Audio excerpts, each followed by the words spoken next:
No programa desta sexta-feira, Raul Marcelo recebe o professor e escritor Ladislau Dalbor para debater sobre a economia brasileira e global.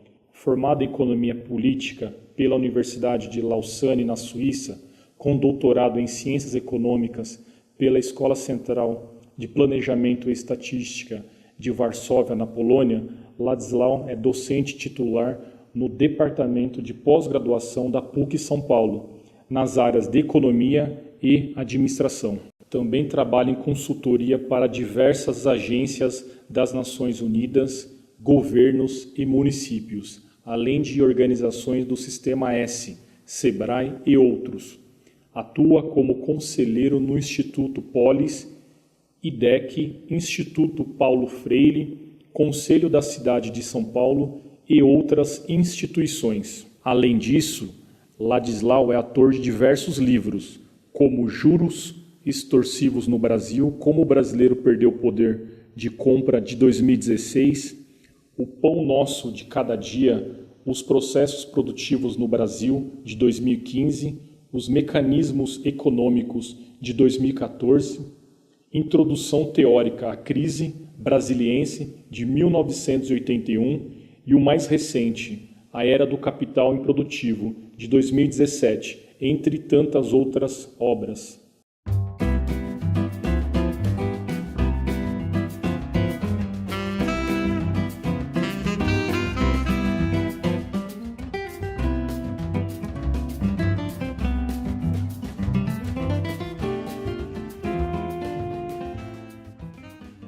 Recebendo hoje o professor de Economia Ladislau Dalbor. Mais de 40 livros lançados, professor aqui em São Paulo, professor em várias universidades pelo mundo afora, viajou o mundo inteiro, conheceu a África, a Europa, trabalhou em vários lugares. Hoje nós temos o Ladislau aqui para bater um papo lançando o seu livro, A Era do Capital Improdutivo, e fazendo uma reflexão, professor Ladislau, sobre a situação do nosso país, né? O Brasil está com 13 milhões e meio de desempregados, 5 milhões que nem procuram mais emprego, né? 60 milhões de pessoas endividadas, muitas empresas também indo à falência, ou seja, nós estamos vivendo uma situação dramática do nosso país.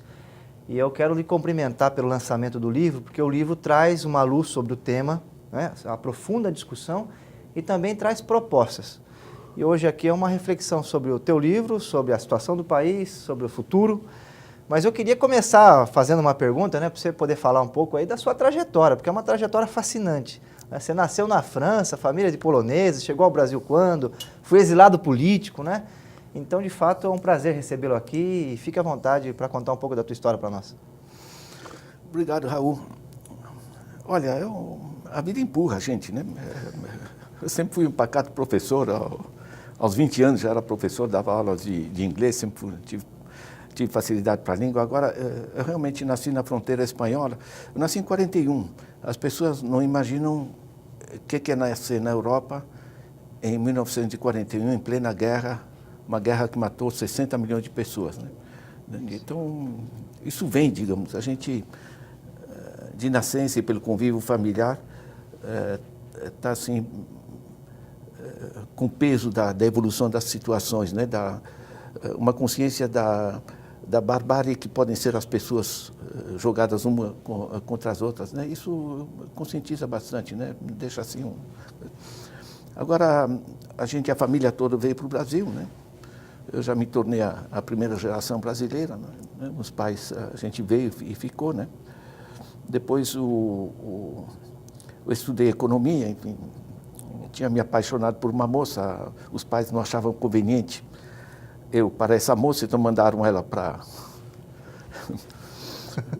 as Europa, enfim, acabei eu indo atrás, né? Enfim, são essas coisas, enfim.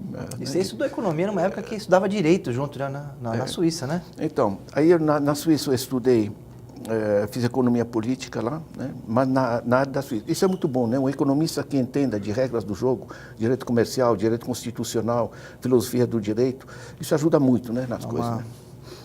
Depois voltei ao Brasil, tive problemas aqui, porque eu achava que era melhor a democracia do que uma ditadura, voltei, Aí fui preso, saí de novo, enfim, é uma vida atribulada, né? Mas de certa maneira ajudou a entender o mundo, né? Porque eu entrei nas Nações Unidas, quando fui sair daqui do Brasil, as Nações Unidas me recrutaram. Aí trabalhei 7 anos na África, trabalhei na Mongólia, na Ásia, em diversos países, trabalhei, enfim, na América Central, em país rico e pobre. Isso, eu acho que como aporte para mim, de eu não precisar simplificar as coisas, porque eu vi que as coisas funcionam de maneira diferente em diversos países, né? Eu trabalhei em país socialista, país comunista, em país capitalista rico ou pobre, né? E a gente passa a entender as dinâmicas, né?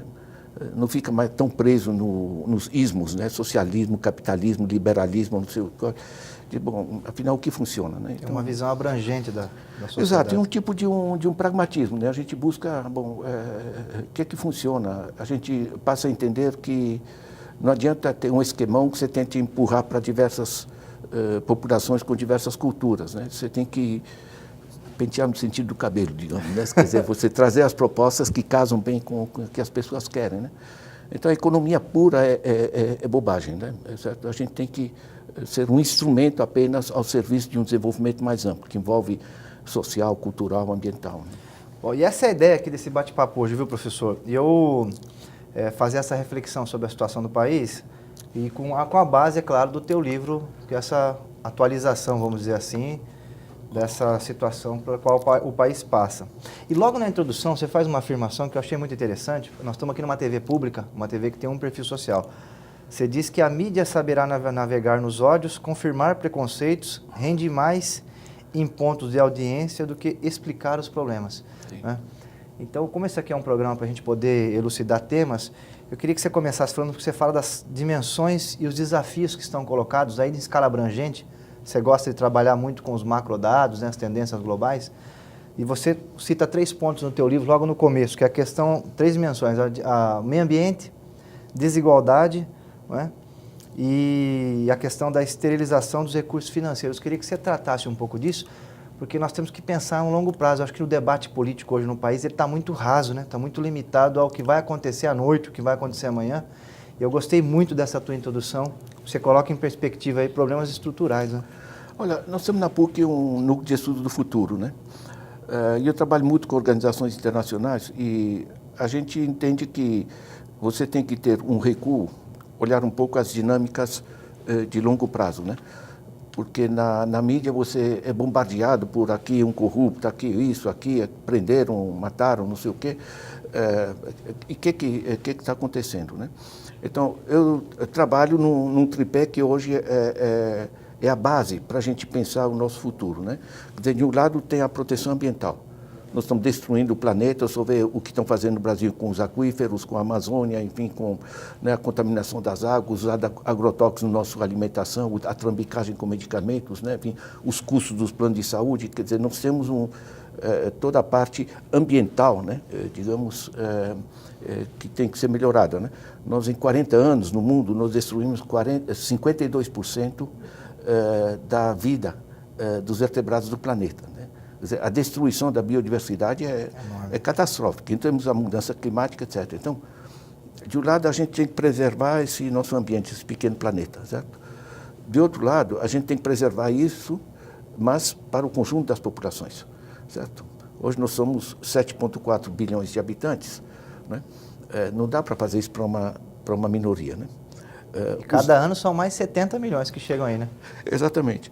Então, quando você pensa, são tantos bilhões de pessoas, todo mundo querendo consumir mais, esquece, né? Tem um americano que diz que pensar que a gente possa expandir indefinidamente o consumo num planeta de tamanho limitado só pode ser pensado por um idiota ou por um economista, né? Na realidade, hoje você tem cifras que são escandalosas, né? Quer dizer, 1% das famílias mais ricas tem mais do que as 99% seguintes. Eles não produziram isso, certo? Então, nós temos um problema ambiental e temos um problema social, de concentração de renda, de tensão entre ricos e que querem defender a todo custo essa riqueza, né? que eles não produziram, né? São através de mecanismos financeiros, né? Daí que chama capitalismo improdutivo, né? E nós temos que assegurar que esse 99% tenha seu espaço efetivo, certo? Já não é mais pobre como antigamente, né? Eu lembro do meu primeiro trabalho em Pernambuco, no Jornal do Comércio, eu cobri a área rural, pegava aqueles camponhos aí, do sim senhor, né? Tudo dobradinho, né? Ninguém mais está dizendo sim senhor, né? Uma viagem que eu fiz à Guiné-Bissau, parei junto com um camponho, um bom africano, com turbante, descalço numa estradinha de terra, né? Parei o jipe para falar com ele, né? Perguntei então, as chuvas não vieram, como é que vocês vão fazer, né? Ele olha para mim, branco, jipe, pergunta, eu quero saber como vocês vão fazer, certo? Sabe o que é? Os pobres no mundo, os bilhões de pessoas que estão fora do sistema, estão com o saco na lua, entende? Desse sistema. Então, você não só parar de destruir o planeta, mas de parar de fazê-lo para uma minoria, coloca a equação desse processo. Nesse tripé de problemas, por que as finanças não ajudam a resolver isso? Porque nós temos o dinheiro e temos as tecnologias para resolver os problemas, certo?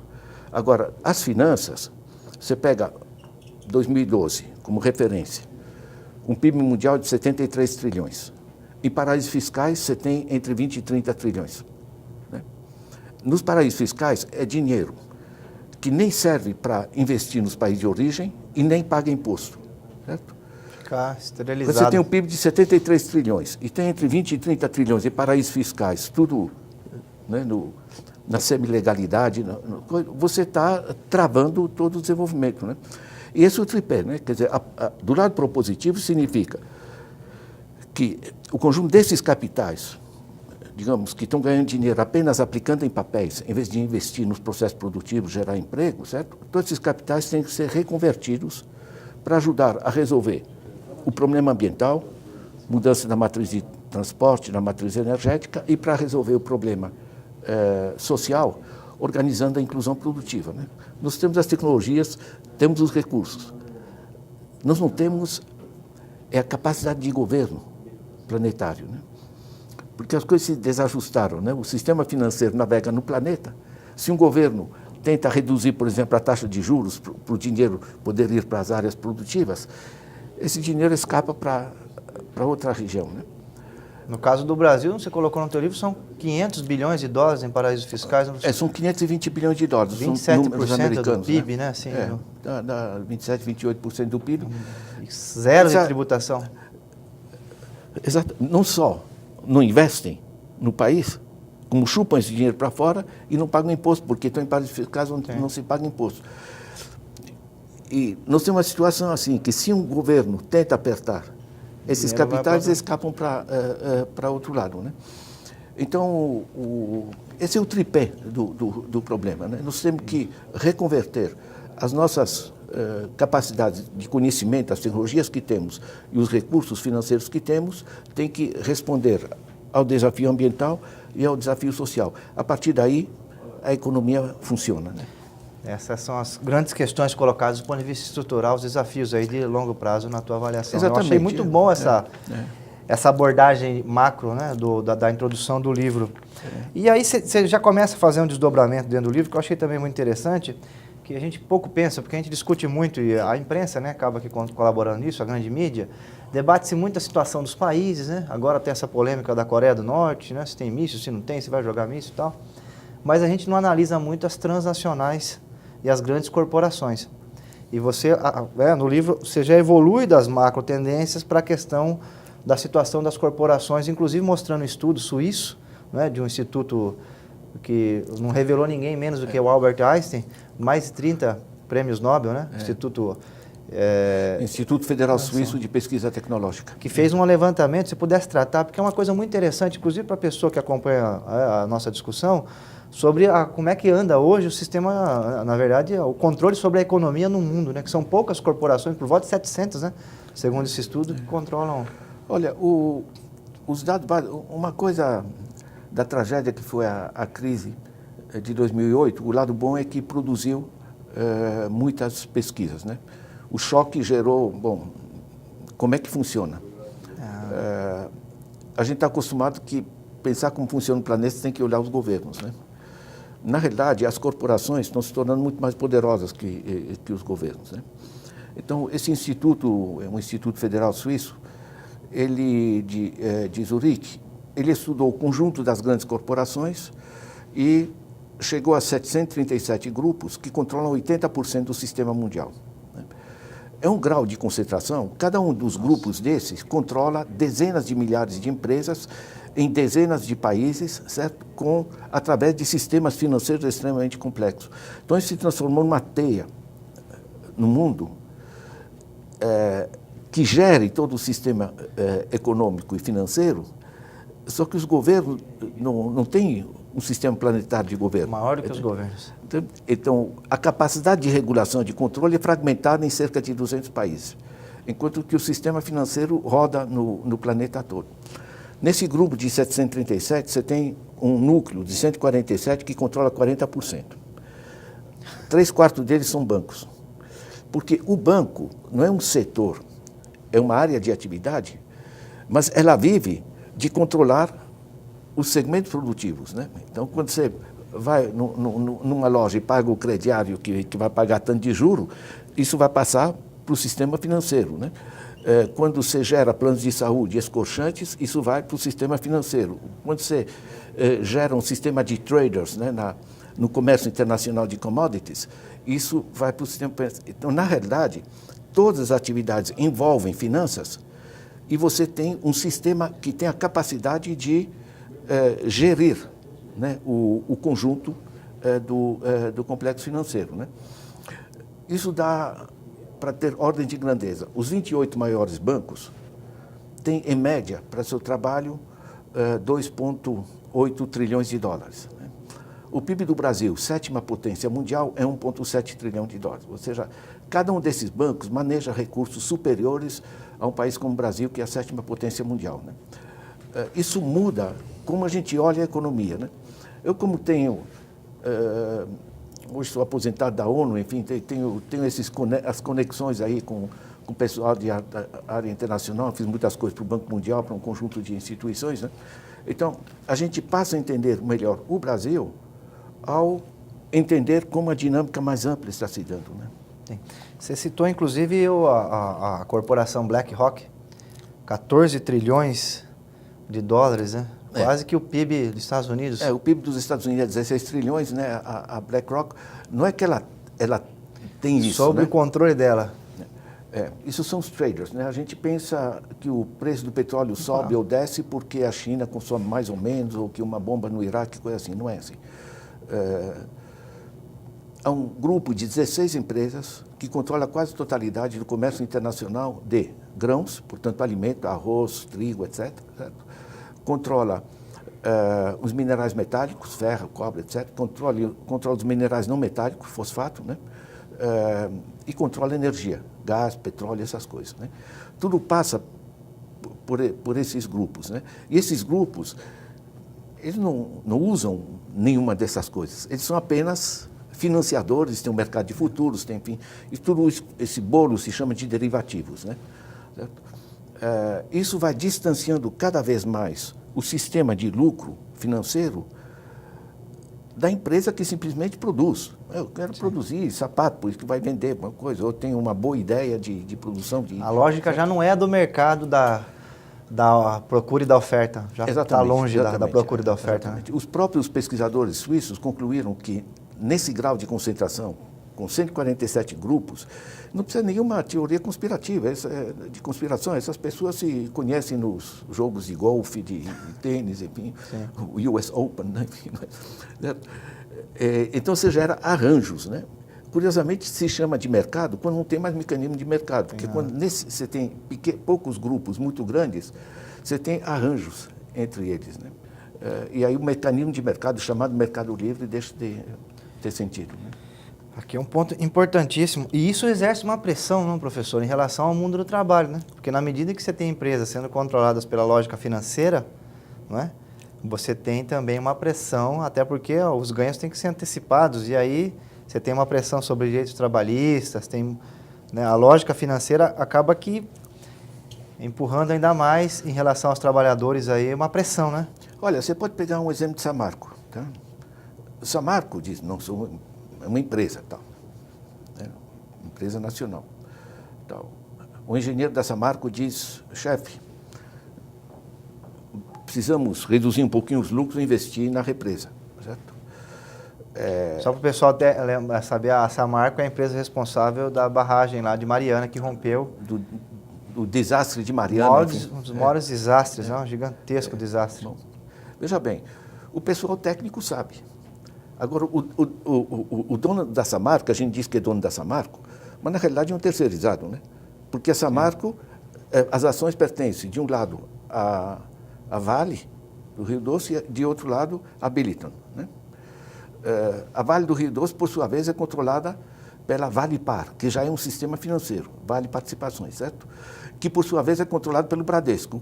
O Bradesco tem um conjunto de acionistas que eles só entendem de papéis e dinheiro, não tem a mínima ideia de que é mineração, essas coisas, né? A Billiton não tem a ideia onde fica a Mariana, certo? Ele sabe que entre as centenas de minas que eles controlam, isso vai várias hierarquias. Você tem a mineradora, que é controlada por um sistema financeiro, que é controlado por uma holding financeira, que é controlada, né? Então, em média, você tem 6, 7 escadas desse tipo. Os caras lá em cima querem saber quanto está rendendo. Se não rendeu tantos por cento, eu giro para outra empresa. Então, ela diz para o dono da Samarco, meu amigo, tem que render tanto, senão isso aqui dança. E aí a parte dos cuidados técnicos, de prevenção a acidentes? Exatamente. Acabou. Então, não é mais o conteúdo técnico, a tecnologia que dita, e sim a lógica financeira. Isso desarticula todos os sistemas, te leva as pessoas a tentar abrir a Amazônia, te leva aos mais variados... nós temos exemplos catastróficos, né? Você pega você pega a Volkswagen recentemente, né? Quer dizer, montando todo um software para enganar tanto os clientes como os governos sobre as emissões de gases, que geram impactos trágicos sobre a saúde das pessoas, né? Isso é feito por pessoas com formação, né, endinheiradas, que entendem das coisas. Mas eles são tão pressionados pelo resultado financeiro que passa a valer tudo. Então, o problema não é mais de gente boa ou de gente malvada, né, de prender os bandidos, né? Não é um negócio de mocinho bandido, é um negócio que em termos sistêmicos, ele se deformou, né? Então, a gente tem que voltar a controlar os recursos financeiros de maneira que sirvam para o que é útil para a sociedade, né? Sim. Essa parte do livro é importante também. Aqui nós estamos na introdução, né, das questões macros ainda, né? Nós estamos... E aí você desdobra, professor, para uma parte importante aqui, que é a dimensão brasileira, né? Você faz essa análise, essa introdução, a questão das grandes corporações que hoje são mais fortes até do que governos, né?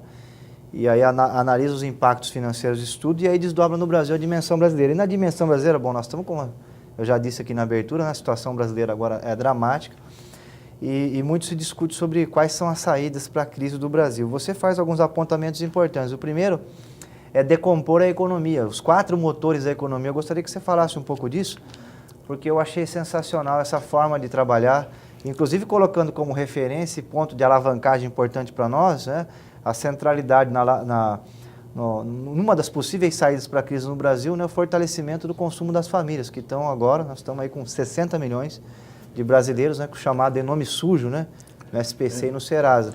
O Serasa chama de negativados, é mais elegante. E sem contar, porque tem aqueles que são negativados no cartório, que estão por fora do sistema do Serasa. Então, o número é muito maior de pessoas que perderam a capacidade de crédito, né?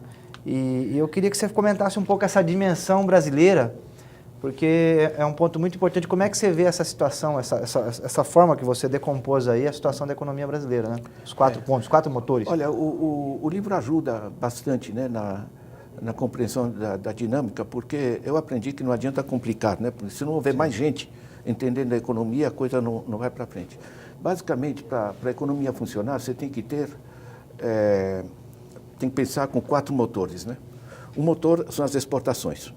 Certo? Isso ajuda, porque você está exportando, você está gerando empregos e você pode importar produtos, digamos, que completam a matriz econômica interna, né? Adquirir tecnologias internacionais, etc. Então é legal. Só que o setor exportação no Brasil, representa a ordem de grandeza 10, 12% da economia. E me permite um ponto aí, nós tivemos, recentemente eu participei de uma audiência pública do orçamento na cidade de Tapetininga, e um vereador levantou essa questão. A cidade tem a monocultura, né? Uma monocultura fortíssima. E a arrecadação de tributos da monocultura, da agricultura como um todo, é muito pouca, né? Sobretudo por conta da exportação, que não tem tributação, né? Então, nós temos um problema aí mesmo, né? O comércio exterior, ele pode ser importante, mas até do ponto de vista da arrecadação, ele é pouco significativo, né? Sem dúvida. Agora, o básico é o seguinte, 90% da nossa economia é economia dentro, certo? E tem mais, a exportação, nós não temos a força para impor preços. Os preços dessas exportações, das commodities, estão na mão dos grandes traders e é um sistema internacional. Então, a solução não está ali, certo? A solução está no 90% da economia que é interna. O grosso, o principal motor, né, o segundo motor, que é o consumo das famílias. Quando as famílias consomem, para consumir elas têm que ter recursos, certo? Se você assegura, como não faz Lula Dilma, você assegura mais recursos para a base da sociedade, certo? Você vai ter demanda. Essa demanda vai dinamizar a atividade produtiva, certo? O andar de baixo da economia consome coisas relativamente simples e rápido. Certo? Então, o estímulo sobre a economia é muito forte. As famílias, no Brasil, esse motor foi travado. Foi travado essencialmente porque tudo que o Estado transferiu para a base, digamos, para o andar de baixo da sociedade, e foi capturado pelo sistema financeiro. Nós vamos chamar um intervalo, professor, já vamos retomar essa questão, até para você poder tomar uma água aí. Ok. E a gente já volta continuando com o tema do motor da economia, que são as famílias, e uma explicação importante sobre o sistema de crédito que você fez, você se debruçou bastante sobre essa situação, Perfeito. Inclusive em detalhes. E nós estamos conversando sobre o livro do professor, que eu quero aqui mais uma vez mostrar, acabou de ser lançado, A Era do Capital Improdutivo, né? A nova arquitetura do poder, dominância financeira, sequestro da democracia e destruição do planeta. Nós estávamos conversando sobre as macro tendências, né, os grandes entraves aí para o desenvolvimento da nossa sociedade, o problema das grandes corporações, e aí entramos na questão nacional do Brasil, que é o que está causando, inclusive, grande sofrimento e dor para o nosso povo. Nós temos, professor, além dos 14 milhões de desempregados, nós temos os 5 milhões que não procuram mais emprego e mais os 10 milhões que vivem de biscate, né? Que fica vendendo picolé no semáforo, carregador de bateria de celular, pessoas que trabalham sem nenhuma proteção e sem nenhuma perspectiva. Trabalha para comprar o almoço e para comprar a janta. Então, de fato, nós temos um universo muito grande de compatriotas nossos que estão sofrendo humilhações cotidianas. E esse tema é um tema que você se debruçou no seu livro, uma reflexão importante sobre, né, a dimensão da crise no Brasil. E aí você estava falando para nós, na primeira parte, dos 4 motores da economia, e estava falando justamente sobre o papel das famílias, né, como o grande motor, a parte muito importante. Já tinha falado do comércio exterior. E qual que você acha que é o entrave hoje para a situação do consumo das famílias no Brasil? O que você acha? O que está acontecendo aí? Basicamente são os juros, né? Juros. Nós temos, a cifra que você mencionou, temos 61 milhões de adultos no Brasil, cerca de 40% dos adultos no Brasil estão negativados, ou seja, não conseguem sequer pagar as dívidas dele, que dirá comprar mais coisas. Quando você travou o consumo das famílias, e aí você junta, né? Artigos do lar, por exemplo, está na faixa de 105% ao ano, né? Você tem, enfim, um conjunto de indicadores surrealistas. Nós né? temos até uma tabela aqui, professor. Eu vou pedir para colocar a tabela para que a gente possa ir comentando item por item do quanto custa a taxa de juros das famílias aqui no Brasil. Dezembro de 16, taxa ao ano, taxa ao mês é treta, tá? Você sabe que eu fiz um projeto aqui na Assembleia, professor, para proibir o comércio do Estado de São Paulo de trabalhar com taxas mensais. Trabalhar só com taxa anual. Isso é muito importante. Porque o consumidor não tem a obrigação de saber matemática. Olha isso aqui, ó, taxa ao ano. Veja bem, a média geral... Artigos do lar. Dos crediários, aqui 98%, tá? O máximo que eu encontrei na Europa é 13%. Naquela rede de supermercado, @Media Market. Media Markt, Isso. Certo? Você veja, artigos do lar está aqui, 141%. Olha para a dona de casa. Né? No ano. Em 2 anos dá para comprar 3. Se vai comprar uma cama, em 2 anos Veja de bem. crediário, compra 3 camas. Isso aí não entra no cálculo da inflação, curiosamente, né? Porque eles calculam os preços à vista, certo? Eu que tenho minha poupança, eu posso comprar a geladeira a 1.200, certo?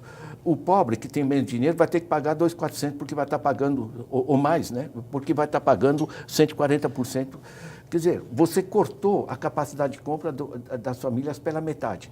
Ou seja, tudo que foi feito em termos de novos empregos, de elevação da Bolsa Família, o diabo, enfim, um conjunto da elevação do salário mínimo e tudo, toda essa renda foi chupada pelo sistema de crediário, que é uma forma, né? Quer dizer, essas grandes redes não são, em vez de prestar serviços comerciais, eles se tornaram intermediários financeiros, né? Certo?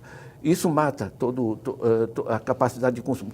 Quando você mata a capacidade de consumo, e no Brasil é trágico, porque o cara não consegue pagar um crediário desse tipo, ele entra no cheque especial. O cheque especial vai para 320, certo? Isso aí por cento ao ano, né? Cheque especial é uma arapuca. Se você entra terrível. no rotativo do cartão, 485%. Pagar a fatura mínima. Eu recebo economistas internacionais, eu tenho que mostrar os documentos dos bancos para eles, porque eles não acreditam. E eles acham um bico e perguntam, mas como é que o Santander país... na Espanha. Aqui no Brasil, cheque especial cobra 300%. Não, na Espanha cobra quanto, professor, na média? Assim, Na Espanha é 0% até 5 mil euros até 6 meses. Certo? 0%. Mas tem mais. E aqui quase 400. Se você olhar, a pessoa não consegue, o crediário vai pegar um empréstimo no banco, vai estar na faixa de 150%, certo? Meu, é inviável. Você acha que é o primeiro ponto do esgarçamento do consumo das famílias, e aí esses 160 milhões de brasileiros que estão com o nome sujo, o desemprego explica, mas não explica tudo. O que explica mesmo é essa... Mesmo que todo mundo tivesse empregado, professor, isso aqui é um absurdo, né? Não, todo mundo não estaria empregado com isso, né? Porque quando você chupa tanto dinheiro da capacidade de compra das pessoas, você travou o consumo das famílias. Quando você travou o consumo das famílias, as empresas não têm para quem vender. Aí você diz, baixou a inflação. Ótimo, baixou a inflação quebrando a economia, porque as empresas estão soltando as coisas assim porque estão numa situação dramática, certo? Então você travou a atividade empresarial. Quando você trava a atividade empresarial e o consumo das famílias, você travou também os impostos indiretos que as famílias pagam sobre o consumo e os impostos que as empresas estavam pagando. Resultado, em vez de reduzir o déficit do Estado, você está aumentando ele, certo? Porque está reduzindo as receitas, né? E, ao mesmo tempo, você tem um aumento, né, dos juros, o volume de juros pagos pelo Estado sobre a dívida pública, certo? Nós estamos transferindo cerca de 500 bilhões de reais, dá mais ou menos 7% do PIB. Dos nossos impostos, em vez de servirem para políticas sociais e para infraestruturas que dinamizam a economia, né, é o quarto motor, certo?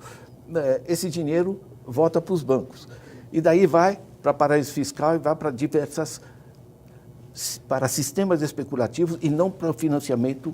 Veja bem, essa coisa não é particularidade do Brasil, tá? Aqui ele Agora, isso aqui é jabuticaba nossa, professor, essa aqui do consumo. Essa taxa de juros aqui para as famílias, isso aqui é coisa mais brasileira, né? Porque no resto do planeta aí... Não, eu não vi não há nada de comparável no planeta hoje. Né? 141% de artigos do lar. A pessoa constrói, construção civil gera muita atividade. Claro, né? claro. É uma atividade importantíssima porque você matéria-prima e também artigos do lar, né? Só que a pessoa, o esforço que faz para construir a casa, a hora que vai comprar uma cama, um beliche, um guarda-roupa, 141%. Então esse aqui isso aqui é uma questão de governo, né? Não é economia que possa funcionar assim, tá? Você tem, por exemplo, na Folha, saiu um artigo do Steinbrück, primeiro vice-presidente da Fiesp, né, dizendo que não é possível tocar uma economia pagando 300% de juros, né? Veja, esses números são da Associação Nacional dos Executivos de Finanças, tá?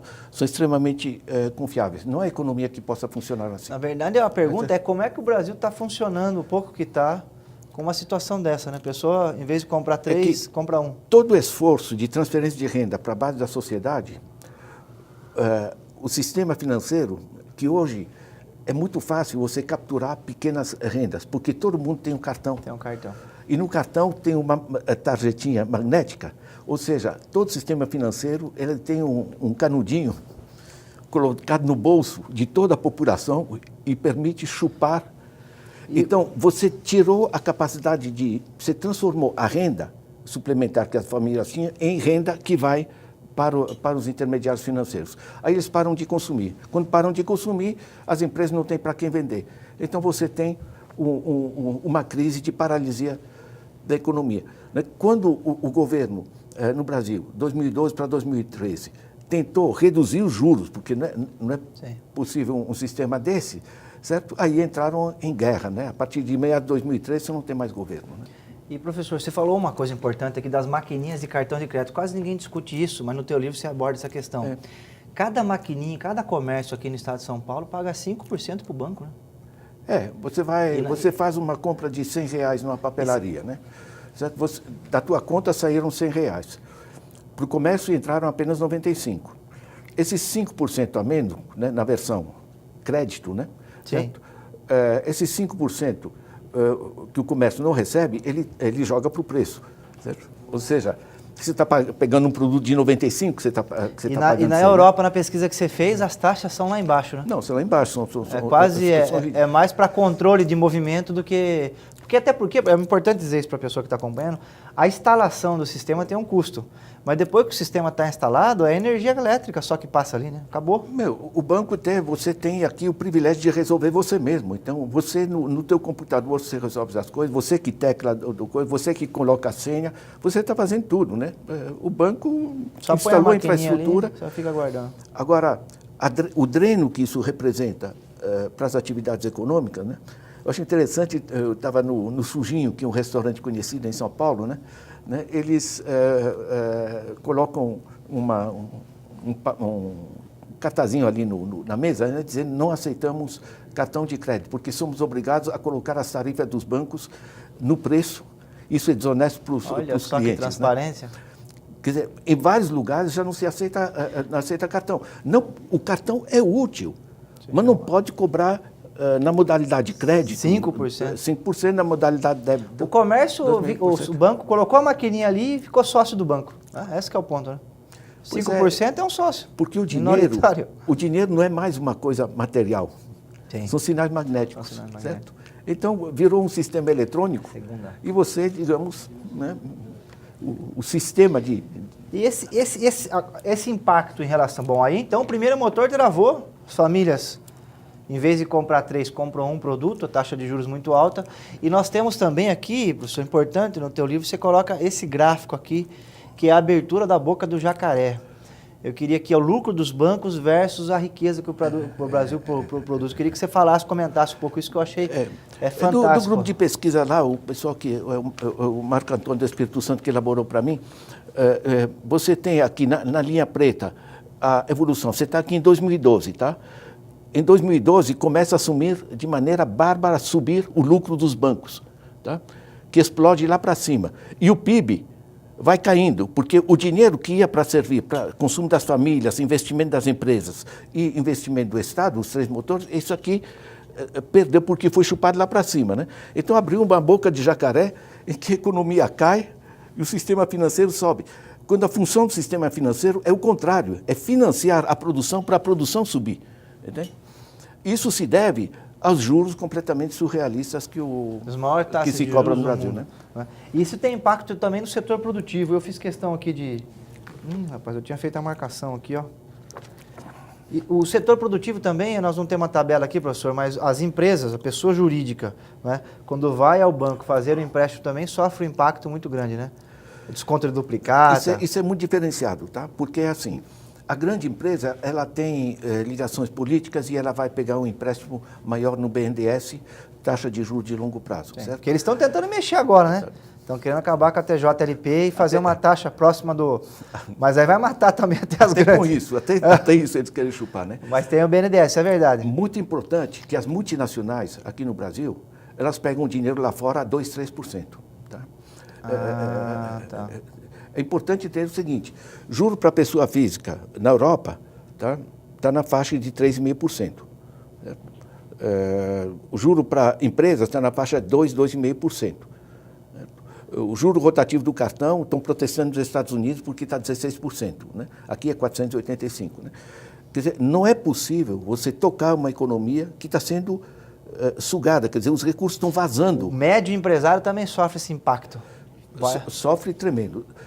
Veja, os mais de 5 milhões de pequenas e médias empresas estão estrangulados por esse sistema, né? Eu, nas palestras, eu digo, quem está endividado, o pessoal dá uma gargalhada geral, né? Está todo mundo afundado nesse processo. Isso é surrealista, né? Então, esclarecer como se deu essa financiarização é vital para entender toda essa crise, todo o Brasil.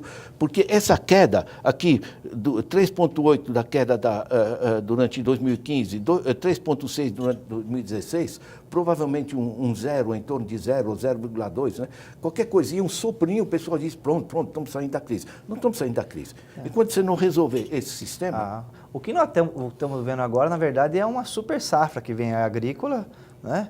Mas é só também, né? Porque a atividade industrial e o consumo das famílias... Nós tivemos uma safra que foi de 13,4%, que aumentou, tá? E isso deu uma aparência que melhorou. Sim. Agora... é 10% do PIB, como você disse. A super safra não é... É papai do céu, né? Choveu direitinho, o clima, etc, etc. Tudo bem. O esforço dos produtores, sem dúvida, certo? Mas isso é apenas os 10% da e não tem impacto na arrecadação dos governos, né? Melhorou os números. Eu disse lá, né? de Itapetininga, né? Você tem a cidade inteira tomada por monocultura, mas recursos no caixa da prefeitura não entra, porque exportação, né, de produtos agrícolas...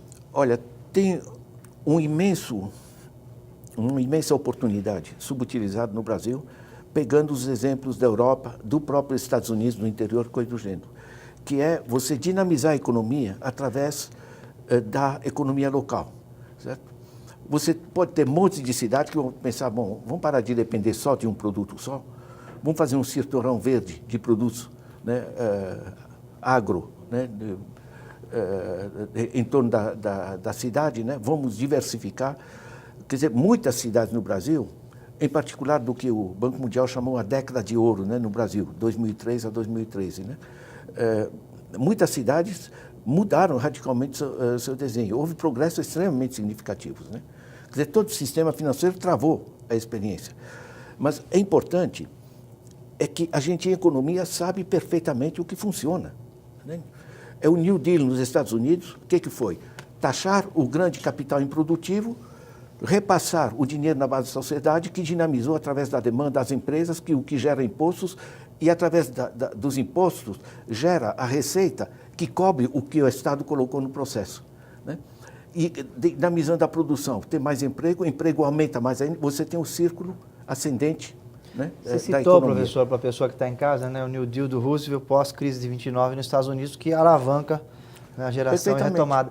E hoje, quais são as experiências que você diria, você que viaja bastante, né, aí no mundo, experiências interessantes e exitosas de descentralização dessa questão financeira, né? Que experiência que você teria assim, para poder orientar a atuação política aqui no estado de São Paulo? Os países que estão dando certo controlam o seu sistema financeiro. Esse é um primeiro ponto. Aí não, primeiro ponto. Tem que ter governança porque, em relação veja bem, o sistema financeiro não é dinheiro deles.